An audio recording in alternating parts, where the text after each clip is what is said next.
So let us start the class and learn about trigonometric ratios. So देखो, basically trigonometric ratios तीन तरह के होते हैं और उसके फिर तीन रेसिप्रोकल होते हैं। तो उसको समझने के लिए we need to first understand about T ratios. तो देखो, sine theta, cos theta and tan theta, right. So it is P by H, B by H और पी बाई बी। देखो, उसको याद करने का तरीका होता है पंडित बद्री प्रसाद हर हर बोले। तो उसमें जो फर्स्ट रेशियो है वो डिनोट करता है साइन थीटा को, सेकंड वाला डिनोट करता है कॉस थीटा को और थर्ड वाला डिनोट करता है टेन थीटा को, राइट। देन उसके रेसिप्रोकल्स होते हैं सिमिलर टू दिस। देन अपन बात करते हैं कि क्वाड्रेंट किस तरीके से डिनोट करते हैं। तो कौन से रेशियोज किस क्वाड्रेंट में पॉजिटिव होते हैं और नेगेटिव होते हैं। तो फर्स्ट क्वाड्रेंट के अंदर सारे ही पॉजिटिव होते हैं। सेकंड क्वाड्रेंट में साइन और कोसेक पॉजिटिव होते हैं। थर्ड क्वाड्रेंट में टेन और कोट पॉजिटिव होते हैं और फोर्थ क्वाड्रेंट में कॉस और सेक पॉजिटिव होते हैं। फिर बात करते हैं डोमेन और रेंज की। तो देखो, ये काफ़ी सिंपल चार्ट है जो डोमेन और रेंज को स्पेसिफाई कर रहा है। तो let us see one by one. जो साइन थीटा है उसका डोमेन आर है और जो रेंज है -1 to 1 है, उसका ग्राफ कुछ इस तरीके से बनता है।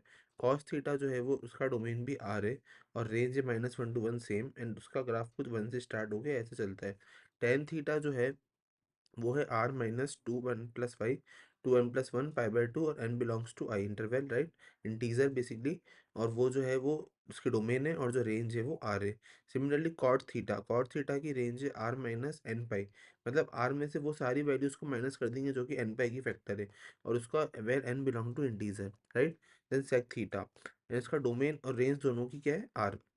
फिर सेक थीटा का डोमेन है r-2n + 1 π/2। मतलब ऐसा क्यों हो रहा है, देखो समझो। जो 2n + 1 π/2 की वैल्यूज होगी ना, उसके ऊपर या फिर n पाई की वैल्यूज, इसके ऊपर जो फंक्शन है, जो ट्रिग्नोमेट्रिक रेशियो है, वो बेसिकली इन्फिनिटी वैल्यू देगा अपने को। तो उससे अवॉइड करने के लिए अपन इसको हमेशा माइनस कर देते हैं। और जो रेंज है वो अगेन क्या है, -∞ to -1 union 1 to infinity, right. Then cosec theta, तो कोसेक थीटा क्या है, आर माइनस, तो अगेन माइनस इन्फिनिटी वाली ओपन इंटरवैल है, तो इन्फिनिटी और माइनस इन्फिनिटी उसके अंदर नहीं आ रहा है, राइट। देन कोसेक थीटा है, तो कोसेक थीटा के अंदर भी जो रेंज है, डोमेन है, वो क्या है, r-n π, और जो रेंज है वो सिमिलर टू सेक थीटा है।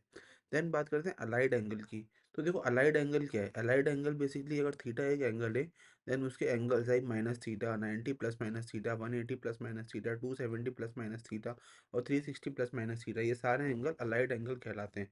तो समझो कि अगर फर्स्ट क्वाड्रेंट है उसके अंदर ऑल पॉजिटिव, तो फर्स्ट क्वाड्रेंट में लाई करेगा 90 - थीटा, राइट, क्योंकि ये 0 है और ये 90 है।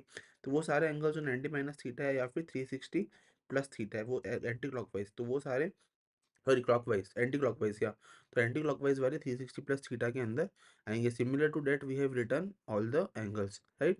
अब बात करते हैं कि क्वाड्रेंट रूल से अपन साइन को फाइंड आउट कर सकते हैं कि एक्चुअल में उसका साइन क्या होगा टी रेशो का। तो साइन के लिए अपन यूज करते हैं क्वाड्रेंट रूल। अब अगर रेशो फाइंड आउट करना है तो उसके लिए समझो, अगर π/2π अगर ऐसे फॉर्म में प्रेजेंट है तो कोई भी चेंज नहीं आएगा और साइन एक्सेट्रा मतलब सेम टू सेम ही रहने वाला है, मतलब साइन साइन में रहेगा, कॉस कॉस में एक्सेट्रा। पर अगर π/2 और 3π/2 की फॉर्म में कोई एंगल आ गया, तो उस केस में क्या होता है कि देयर इज अ चेंज, और चेंज क्या है कि साइन हमेशा कॉस में कन्वर्ट हो जाता है, टेन कॉट में और कोसेक सेक में। एक और चीज होती है कि साइन जो है वो अकॉर्डिंग टू द क्वाड्रेंट लगते हैं, राइट। देन देखो, cos - theta is cos theta, sin - theta is minus sin theta. Similar to that we have created a table for all the respective allied angles, right. So अब देखते हैं एक question. तो question क्या है बच्चों, cos of -11710 degree. तो cos minus theta क्या होता है बच्चों, कॉस थीटा। अब जरा रिकॉल करो कि अपन इस 1710 को कैसे लिख सकते हैं इन फॉर्म फैक्टर ऑफ 360। 360 मतलब 2 पाई, तो बेसिकली 2 पाई माइनस थीटा है ना। तो मतलब 360 माइनस थीटा, तो उसको उस फॉर्म में लिखने के लिए अपन क्या लिख सकते हैं, 5 × 360 माइनस थीटा। मतलब अल्टीमेटली अपन क्या कर रहे हैं, थीटा की फॉर्म में लिख रहे हैं उसको। तो वो क्या होगा, minus theta which is cos minus theta, right. तो cos माइनस थीटा क्या होगा, cos 90 और cos minus theta is cos theta. So cos 90 और cos 90 क्या होता है बच्चों, 0। तो इस तरीके से अपन इस लेक्चर के अंदर ट्रिग्नोमेट्रिक रेशियोज को स्टडी करा। In the next lecture we will going to discuss about graphs of the trigonometric ratios followed by the identities of the trigonometric ratios. So thank you so much and have a nice day.